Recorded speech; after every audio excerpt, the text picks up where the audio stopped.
2157 கோடி ரூபாயில் மரக்காணம் புதுவை இடையே 4 வழிச்சாலை. பிரதமர் மோடி தலைமையில் நடைபெற்ற மத்திய அமைச்சரவை கூட்டத்தில் ஒப்புதல்.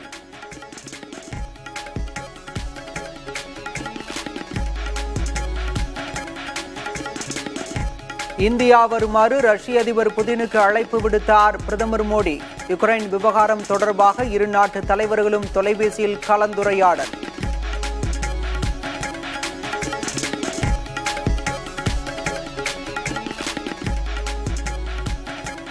மக்களவைத் தேர்தலில் இடம்பெற்ற 1 கோடி வாக்காளர்களால் மகாராஷ்டிர தேர்தலில் பாஜக வெற்றி பெற்றது. வாக்கு திருட்டு தொடர்பாக தேர்தல் ஆணையம் மீது ராகுல் காந்தி மீண்டும் விமர்சனம்.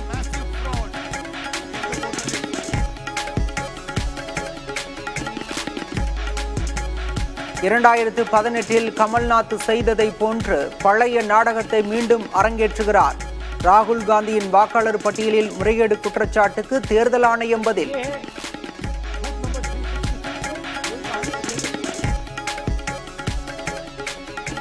நாட்டில் ஊடுருவி இருப்பவர்களால் தான் காங்கிரஸ் கட்சியின் வாக்கு வங்கி. ஊடுருவல்காரர்களை வெளியேற்றியே தீர்வோம் என மத்திய அமைச்சர் அமித்ஷா சூளுரை.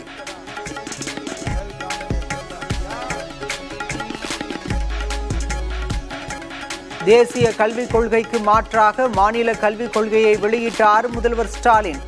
ஸ்போக்கன் இங்கிலீஷ் தவிர ஸ்போக்கன் தமிழ் மீது முதன்மையான கவனம் செலுத்த அறிவுறுத்தல்.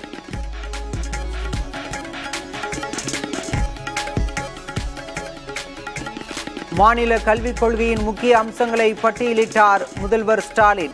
நீட் பயிற்சி மைய விளம்பரங்களை தடை செய்ய நடவடிக்கை.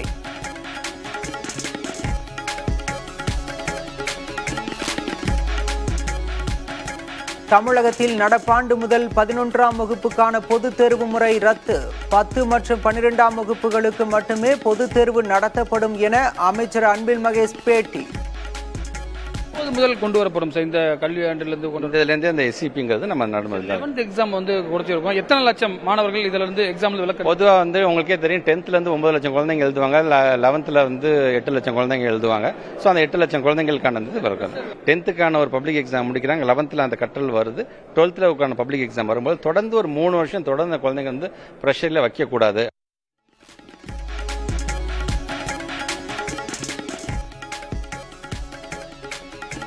திமுக தான் போலி வாக்காளர்களை இணைக்க துடித்துக் கொண்டிருக்கிறது. திமுக பொதுச் செயலாளர் துரைமுருகனுக்கு அதிமுக பொதுச் செயலாளர் பழனிசாமி பதிலடி. திரு துரைமுருகன் அவர்களே, சிந்தித்து பார்க்க வேண்டும். ஆட்சி அதிகாரம் உங்கள் கையில் இருக்கின்றது. நீங்கள் தான் போலி வாக்காளரை சேர்ப்பதற்கு துடித்துக் கொண்டிருக்கின்றீர்கள். அன்புமணி தலைமையில் சனிக்கிழமை நடைபெறும் பாமக பொதுக்குழுவிற்கு தடை இல்லை.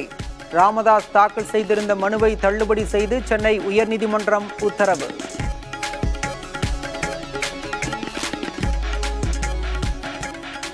அதிமுக கூட்டணியில் தேமுதிக தொடர விரும்புகிறோம். பிரேமலதாவுடனான சந்திப்பு குறித்து கே.சி. வீரமணி பதில்.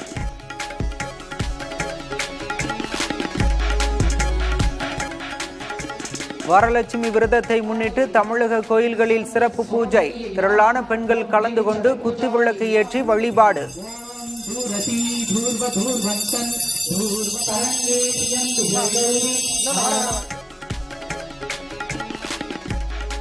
தமிழகத்தில் IAS அதிகாரிகள் இணை அரசாங்கத்தை நடத்தி வருவதாக சென்னை உயர்நீதிமன்றம் கண்டனம்.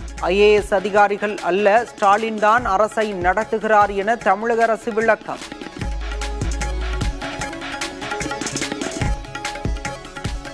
வரி பிரச்சனைகள் தீர்க்கப்படும் வரை இந்தியாவுடன் வர்த்தக பேச்சுவார்த்தை கிடையாது.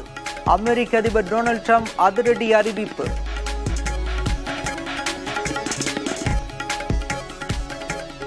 காசாவை ராணுவத்தின் மூலம் முழுமையாக கைப்பற்ற ஆயத்தமாகும் இஸ்ரேல்.